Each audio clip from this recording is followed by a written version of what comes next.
আসসালামু আলাইকুম। প্রিয় শিক্ষার্থীরা, আমি একটি ছোট্ট ভিডিও নিয়ে তোমাদের সামনে এসেছি।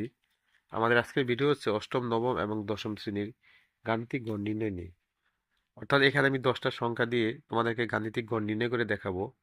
তবে এগুলা বেশিরভাগ তোমার 20টা 30টা সংখ্যা দিয়ে থাকে। তো যদি তুমি 10টা সংখ্যা দিয়ে পারো, আমি সময়ের জন্য সংখ্যা কম নিছি। তুমি 10টা সংখ্যা দিয়ে পারলে তুমি 20টা 30টা সংখ্যা দিয়েও পারবে। তো দেখো, যখন আমরা গাণিতিক গড় নির্ণয় করব এরকম সংখ্যা থেকে, তখন আমাদেরকে এই ধাপগুলো অতিক্রম করা লাগবে, যে পরিসর, তারপরে শ্রেণীব্যক্তি, শ্রেণী সংখ্যা, তারপরে হচ্ছে গড় নির্ণয় সারণী। অর্থাৎ প্রথম এই তিনটা ধাপ তুমি ভালো করে খেয়াল করবে: পরিসর, শ্রেণীব্যক্তি, শ্রেণী সংখ্যা। তো দেখো, এখন এই যে প্রথম যে ধাপটা আছে পরিসর, তো এখানে আমরা পরিসর বার করব। সর্বপ্রথমে তুমি এখানে সর্বোচ্চ যে মান আছে সে মানটা লিখবে। এখান থেকে দেখো, এখানে সর্বোচ্চ মান কত আছে, সবচেয়ে বড় মান হচ্ছে 20। আর সর্বনিম্ন মান হচ্ছে এই সংখ্যাগুলোর মধ্যে সবচেয়ে ছোট যে মানটা, সেটা হচ্ছে 5। তাহলে পরিসর নির্ণয় করতে হলে আগে আমাদের সর্বোচ্চ মান এবং সর্বনিম্ন মান কনফার্ম করে এখানে লিখতে হবে। তারপরে তুমি এখানে পরিসরের সূত্র লিখবে। তো পরিসরের সূত্র তোমরা জানো, পরিসরের সূত্র হচ্ছে সর্বোচ্চ মান মাইনাস সর্বনিম্ন মান প্লাস 1। এখন তুমি এই সূত্রের মধ্যে এই যে দুইটা মান লিখছে, এই দুইটা মান এখানে বসিয়ে দিবে। তো দেখো, এখন আমরা মান বসাই। এখানে সর্বোচ্চ মান হচ্ছে কত, এই যে 20। তাহলে এখানে লিখবে 20 মাইনাস সর্বনিম্ন মান হচ্ছে 5, এই 5 লিখছো, আর এই প্লাস একের এক। তো এখন দেখো, এখানে যদি আমরা বিয়োগ করি তাহলে থাকে 15 আর প্লাস একের এক। তাহলে এখানে যোগ করলে 15 কত, 16। তাহলে আমরা প্রথম ধাপ কিন্তু কমপ্লিট করলাম, পরিসর বের করলাম। শ্রেণীব্যক্তি, শ্রেণীব্যক্তি বিষয়টা হচ্ছে এখানে তোমাকে প্রশ্নে শ্রেণীব্যক্তি উল্লেখ করে দিবে। শ্রেণীব্যক্তি কখনো 5 হয়, কখনো 10 হয়। তো যাই হোক, এখন আমরা এটা জন্য আমরা শ্রেণীব্যক্তি 5 নিব। শ্রেণীব্যক্তি 5। তাহলে আমাদের দ্বিতীয় ধাপ কমপ্লিট। এখন শ্রেণীর সংখ্যা। শ্রেণীর সংখ্যা মানে হচ্ছে যে পরিসর তুমি পেয়েছো, এখানে এই পরিসরকে শ্রেণীব্যক্তি দিয়ে ভাগ দিবে, তাহলে তুমি শ্রেণী সংখ্যা পেয়ে যাবে। তাহলে পরিসর 16/5।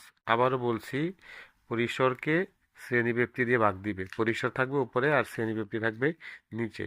তো এখন দেখো, এটা যদি তুমি ভাগ করো, তাহলে ভাগ করলে আমাদের রেজাল্ট আসে 3.2। তো এখন দেখো, শ্রেণীর সংখ্যা কখনো দশমিক আকারে থাকতে পারবে না, এটাকে সবসময় পূর্ণ সংখ্যা রাখতে হবে। তো এখানে পূর্ণ সংখ্যা বলতে দেখো, এখানে 3.2 আছে, তাহলে দশমিকের বামে যে সংখ্যা আছে এর পরবর্তী সংখ্যা তুমি এখানে লিখবে, তাহলে এর শ্রেণী সংখ্যা হবে কত, 4। এই যে শ্রেণী সংখ্যা আমরা বের করলাম। তো দেখো, এখন কিন্তু আমরা এই তিনটি ধাপ আমরা তোমাদেরকে শিখাইলাম, আশা করি তোমরা সম্পূর্ণভাবে বুঝছো। এখন আমরা গড় নির্ণয় সারণী তৈরি করব।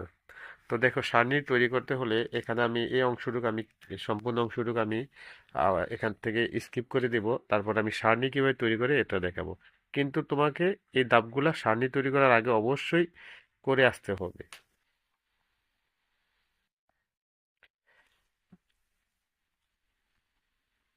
তো দেখ, সারণী তৈরি করার জন্য আমাদেরকে এভাবে কলাম, এভাবে অংশগুলোকে বলা হয় কলাম। এ দেখো, কলাম। আর এইভাবে যে অংশগুলো, যে দাগগুলো আমরা টানবো, এই যে বরাবর যে দাগগুলা, এগুলো হচ্ছে র, এগুলো হচ্ছে র বা সারি। আর এই যে খাড়া অংশগুলো আছে দেখছো, এই যে 1 2 3, এগুলো হচ্ছে কলাম। আশা করি র এবং কলাম তোমরা বুঝতে পারছো।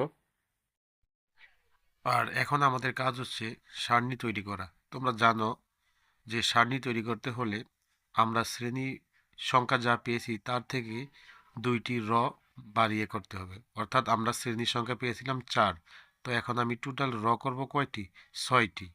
আর কলাম করব, তোমরা সবসময় মনে রাখবে যখন সংখ্যা থেকে তোমরা গড় নির্ণয় করবে, গাণিতিক গড়, তখন কলাম হবে 5টি আর র হবে 6টি। এই দেখো রগুলো 6টি।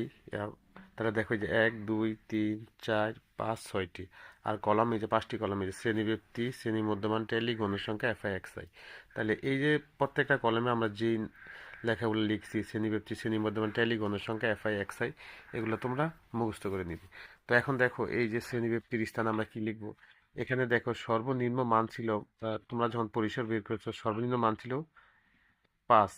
তাহলে 5 থেকে শুরু করে 5 সহ তুমি 5 গুনবে, তাহলে কত হয়। তাহলে দেখো, এই যে 5 থেকে সামনে 5 গেলে হয় 9। 5 6 7 8 9, তুমি গণে দেখো 5 সহ।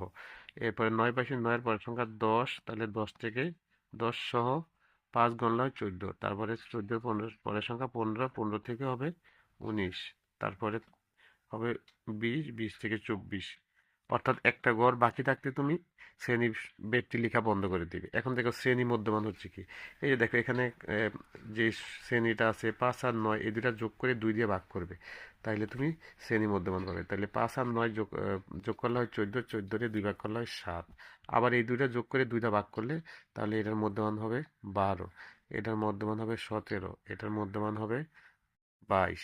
তাহলে মধ্যমানগুলো আমরা খুব খুব সহজেই পেলাম। এখন দেখো টেলি চিহ্ন কিভাবে দিবে। এখন এখানে তুমি সংখ্যাগুলো কাটবে আর এখানে তুমি বসাইবে। দেখো 5, তাহলে 5 সংখ্যাটা কোথায় পড়ছে, দেখো এই যে এখানে 5 থেকে 9 মধ্যে যত সংখ্যা পড়বে আমরা এখানে টালি চিহ্ন ব্যবহার করব। তাহলে এই যে 1, তারপর দেখো 10, তাহলে 10 এই যে এখানে আছে, এই শ্রেণীটা আছে, তাহলে এই এখানে টালি চিহ্ন দিবে। তারপরে 6, 6 দেখো এই যে 5 আর 9 এর মাঝখানে 6 আছে, তো এই জন্য এখানে টালি চিহ্ন পড়বে। এরপর আছে 8, তাহলে 8 হবে এখানেই পড়বে, এই যে 8। এরপর দেখো 10, তাহলে 10 কোথায় আছে, এই যে 10 এখানে আছে, 10 থেকে 14 এখানে দিবে। তারপর হচ্ছে 20, তাহলে 20 আছে এই যে এই শ্রেণীতে, এই যে 20। তারপর হচ্ছে 18, 18 হচ্ছে এই শ্রেণীতে। এরপরে 15, 15 হচ্ছে এই শ্রেণীতে। তারপরে হচ্ছে 18, আবার 18 হচ্ছে তোমার এই শ্রেণীতে। তো লাস্টে হচ্ছে কত, 12, তাহলে 12 হচ্ছে এই শ্রেণীতে। আশা করি টেলি চিহ্নগুলো কিভাবে আমরা এখন নিয়মে করলাম আশা করি বুঝতে পারছো। এখন দেখো এখানে টালি চিহ্ন কয়টি, 3টি, তাহলে গণসংখ্যার স্থানে তুমি 3 লিখবে।